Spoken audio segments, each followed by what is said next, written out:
Diabólica. Advertencia. Pedro Montero.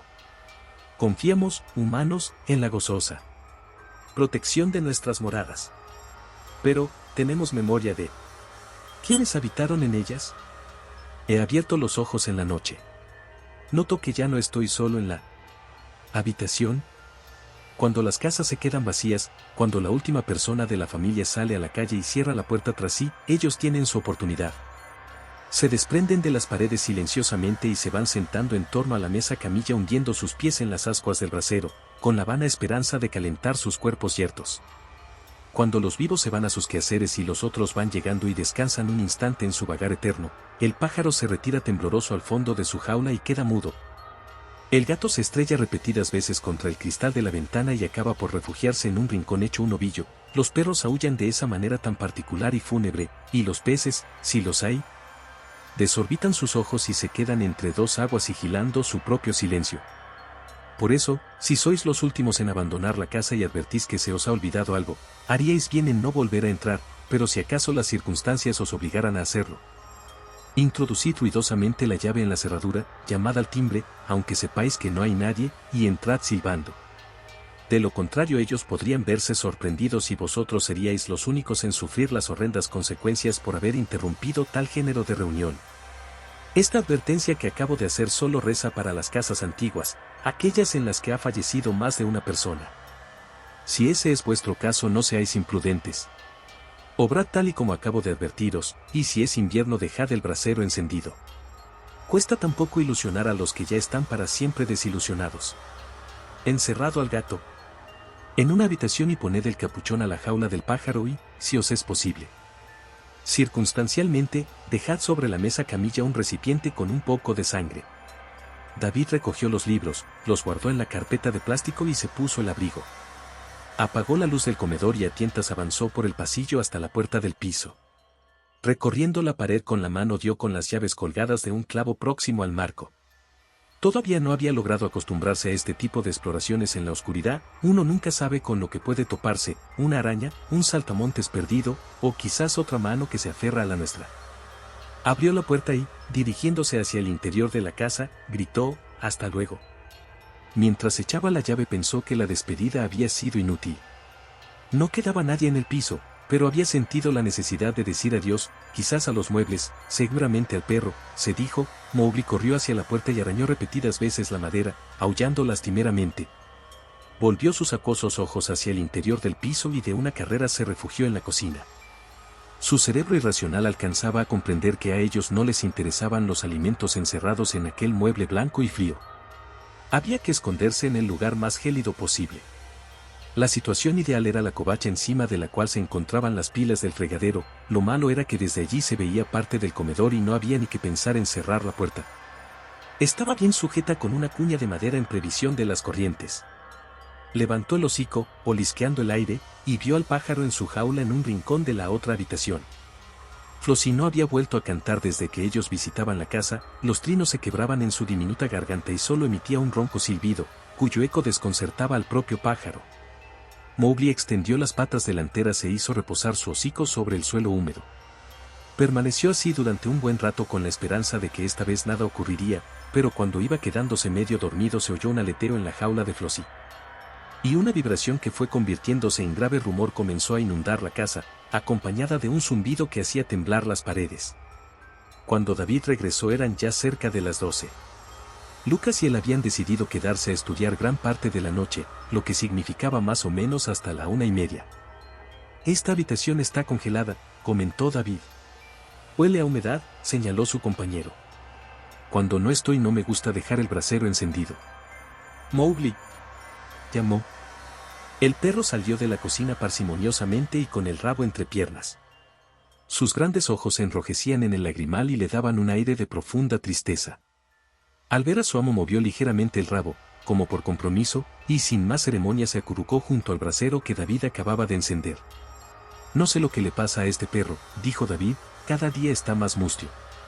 «Como esas plantas», añadió señalando unas macetas. Flossie emitió un trino afónico.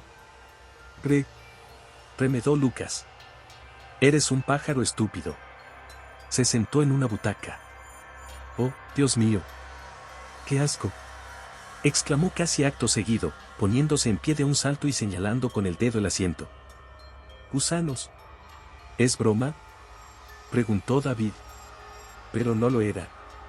Por el almohadón que servía de asiento al sillón se arrastraban 3 o 4 gusanos blancuzcos y gordos. Haciendo ascos, David tomó el cojín y fue a sacudirlo en el inodoro, luego tiró de la cadena con tal fuerza que estuvo a punto de desprenderla. Lo siento, chico, se excusó. No me explico de dónde pueden haber salido. No importa, de la fruta, de las ramas de esos árboles.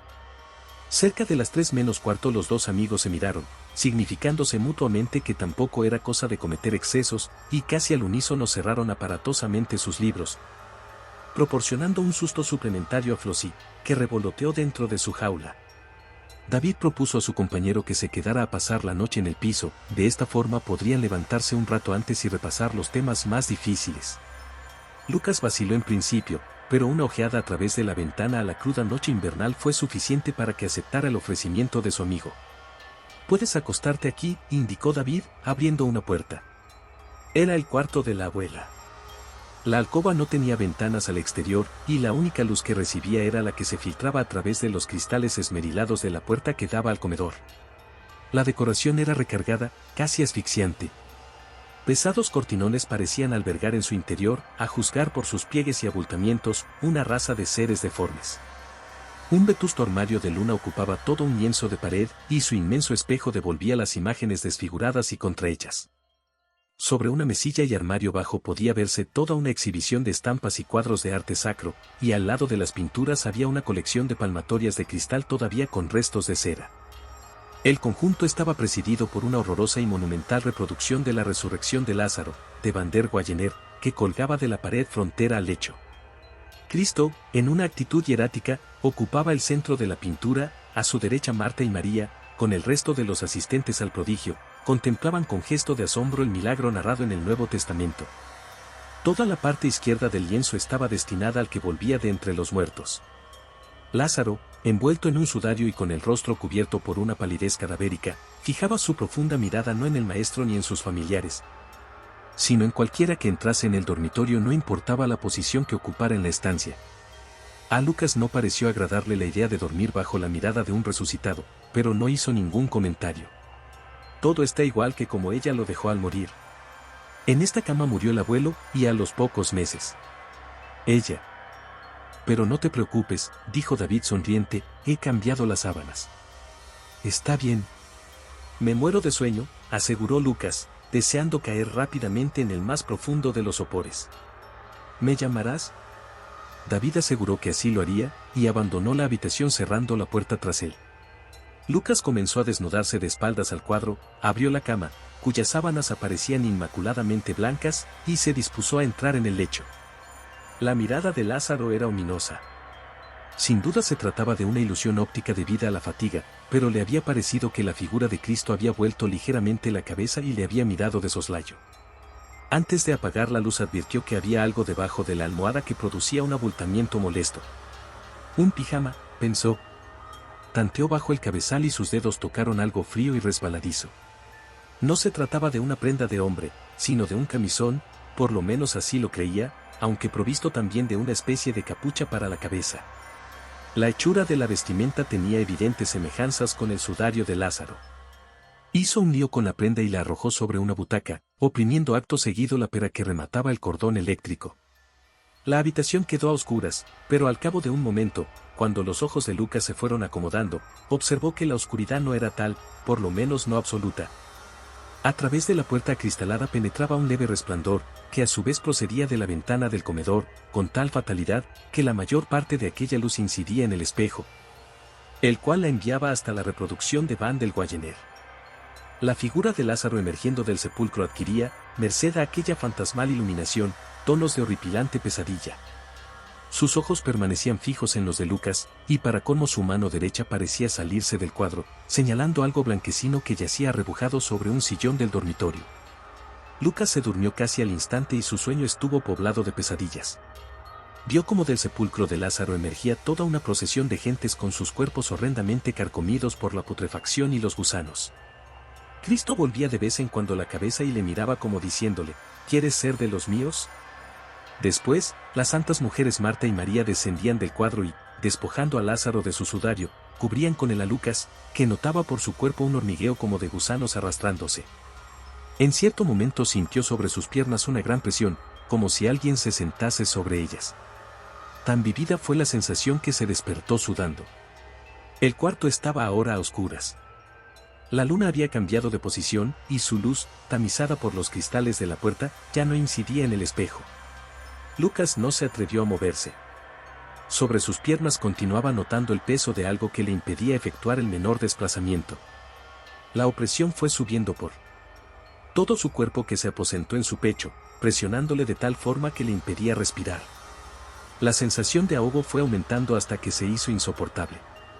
Lucas hizo acopio de todas sus fuerzas y, con el resto del aire que le quedaba en los pulmones, lanzó un espantoso alarido. David abrió la puerta de la habitación y se quedó mirando a su compañero unos instantes. He debido. Ha sido una pesadilla. Lo siento. ¿Te he despertado? Ya estaba levantado, dijo David. Son las 8. ¿Has tenido frío? Preguntó a su amigo, y abandonó la habitación. Lucas no comprendió el sentido de la pregunta hasta que hizo un esfuerzo para tirarse de la cama. Algo obstaculizaba sus movimientos, algo frío y resbaladizo. Lázaro parecía contemplarle ahora con una mirada más cálida. Lucas se vio reflejado en el espejo y advirtió que llevaba puesto aquella especie de sudario que la noche anterior encontrara bajo la almohada. A decir verdad, la abuela estaba medio chiflada, explicó David mientras desayunaban. Ella y su marido eran adeptos a una especie de remota religión que prometía la vida eterna, la resurrección o algo por el estilo. Al parecer la cosa viene de antiguo.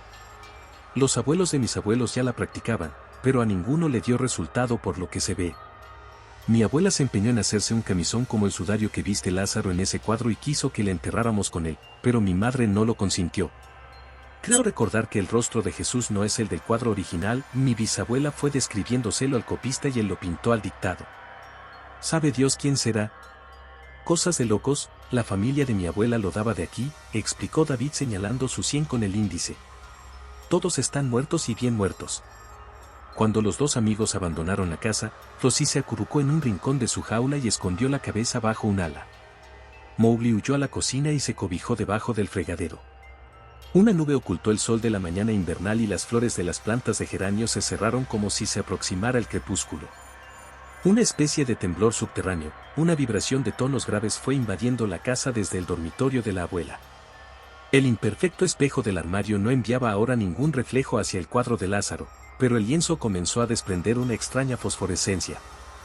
La leve sonrisa de las santas mujeres pareció acentuarse. La aureola que rodeaba la cabeza del maestro vibraba como un arco voltaico. La mirada de Lázaro se hizo más profunda y su palidez más intensa. La expresión de terror de algunos samaritanos asistentes al milagro aumentó considerablemente. De pronto todo el cuadro se animó. Las hermanas del resucitado se arrodillaban, maravilladas e incrédulas, los asistentes hacían gestos de asombro, Cristo volvía la cabeza y miraba misteriosamente de soslayo.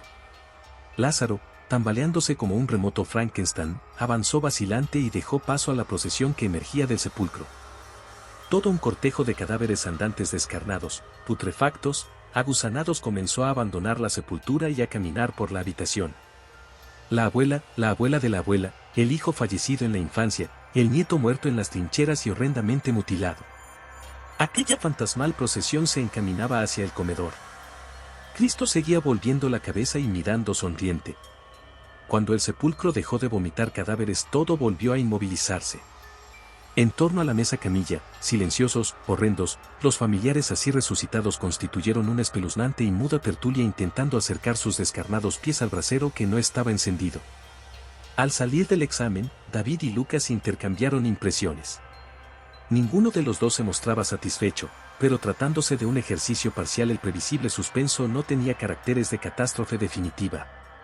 Al menos este fue el argumento que los dos esgrimieron para consolarse. Lucas, no obstante, se abstuvo de confesar a David que lo que sí podía haber descrito perfectamente, con pelos y señales, era el cuadro del dormitorio de su casa.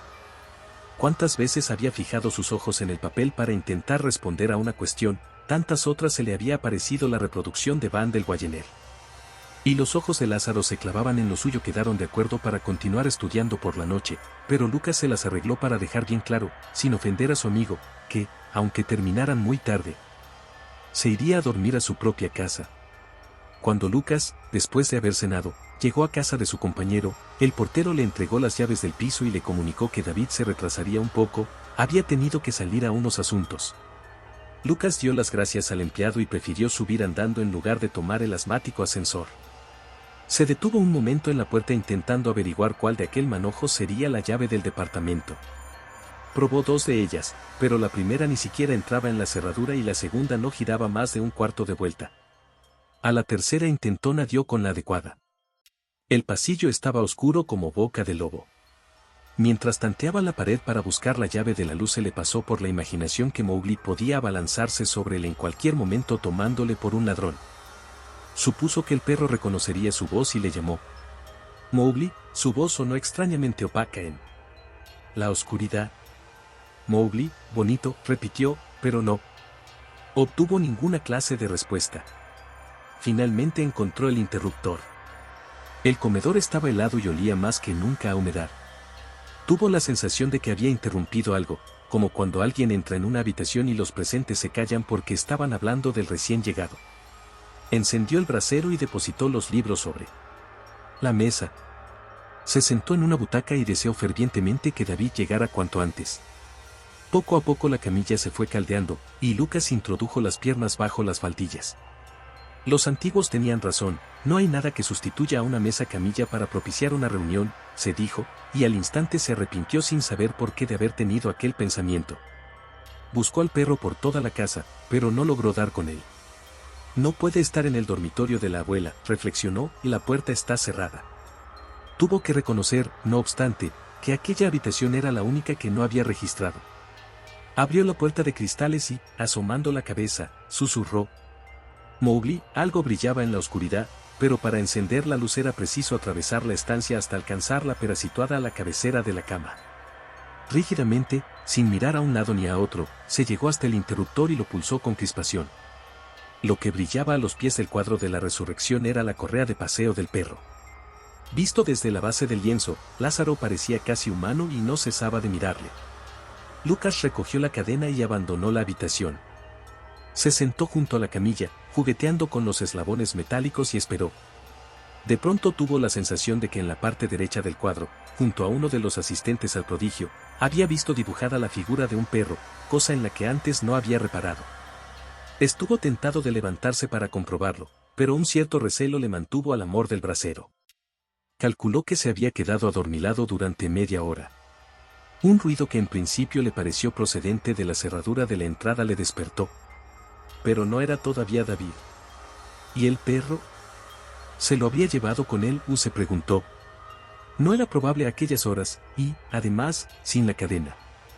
Durante su corto sueño había creído oír un aullido lejano, un aullido tristísimo y fúnebre como los lamentos que emiten los perros cuando presienten que alguien va a morir durante la noche. Cerca ya de las 12 se oyó el ruido de la llave girando dentro de la cerradura y entró David. Las luces del comedor estaban encendidas, y sobre la mesa había 3 libros. Lucas llamó, pero no obtuvo respuesta, ¿y Mowgli? Quizás Lucas se habría cansado de esperar y hubiera sacado al perro a dar un paseo por el barrio, pensó. Lanzó una maldición cuando notó que el brasero estaba encendido, aunque no lo desenchufó. Siempre estaba temiendo un incendio desde que leyó algo en un periódico sobre las personas que se ausentan dejando la calefacción individual encendida. Entró en el cuarto de la abuela, pero también estaba vacío. Desde el cuadro, Lázaro le miraba de manera casi insolente, y el rostro de Cristo, estaba seguro, aunque la figura no permitiera verlo bien, debía demostrar una sonrisa de triunfo.